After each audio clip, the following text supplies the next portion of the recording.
Before he ever took off, Frederick Valentich lied. To his family, to air traffic control, to everyone. Then, mid-flight, he reports something circling his plane. Something. Not an aircraft. Minutes later, he's gone. No wreckage. No body. So the question isn't just what he saw. It's why he wasn't telling the truth. Frederick Valentich wasn't supposed to become a mystery.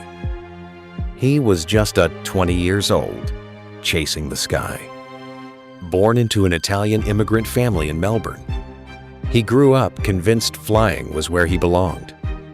He wasn't exceptional. He was persistent. He failed, then failed again.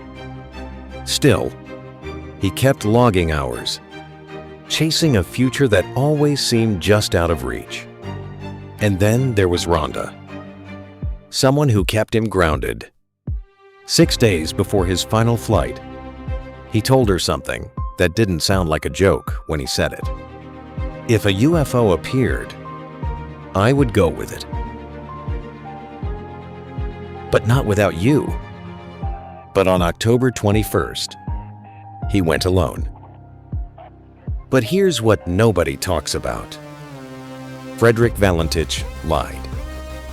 Not once, not twice, multiple times, before he even left the ground.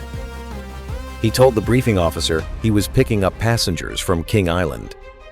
There were no passengers, no bookings, no one waiting for him. To his family, it was a completely different story. He said he was collecting crayfish, except the airline didn't allow that. He knew it. And then there's the one mistake no pilot makes.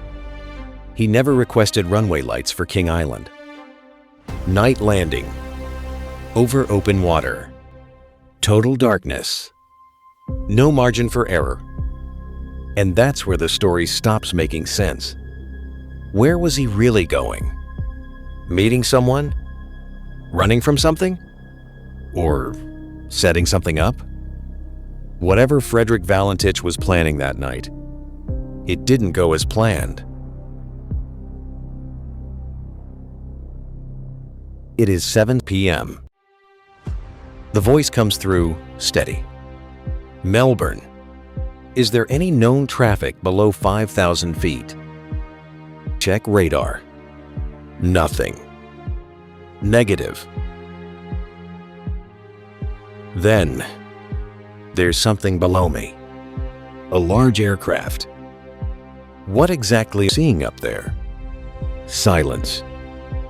Then, it's not an aircraft. It is. He stops mid-sentence, like he's seeing something he doesn't understand. You don't say it out loud, but something is very wrong. It seems to be playing some sort of game with me. Playing.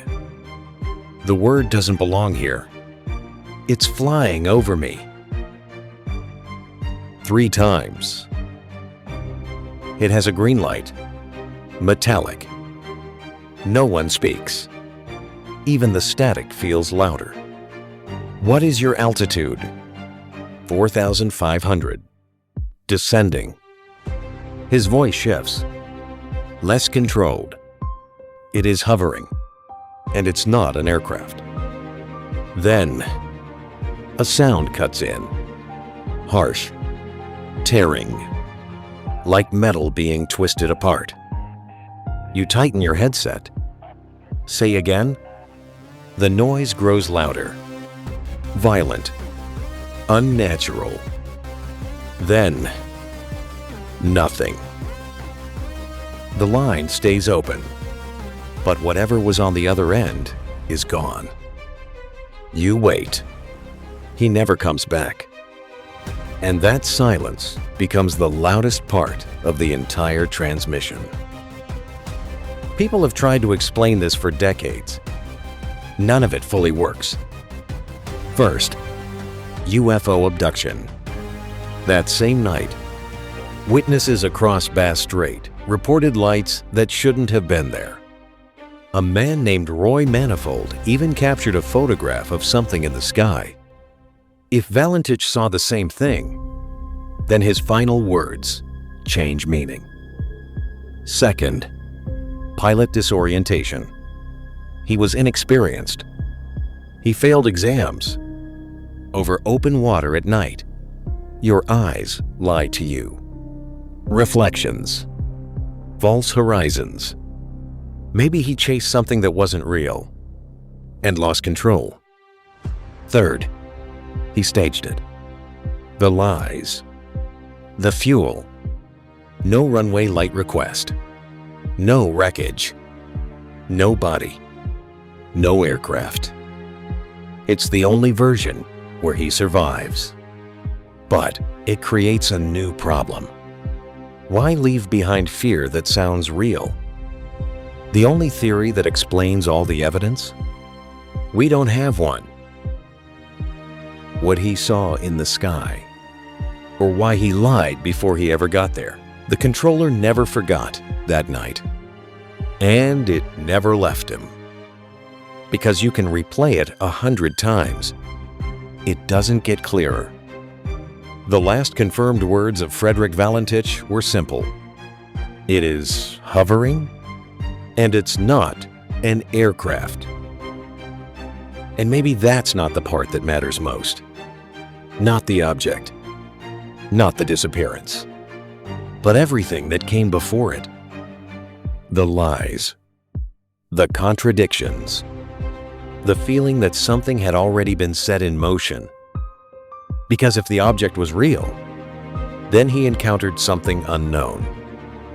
But if it wasn't, then every decision he made becomes intentional, calculated, and far more human. So what was the real mystery that night? What he saw in the sky? Or why he lied before he ever got there?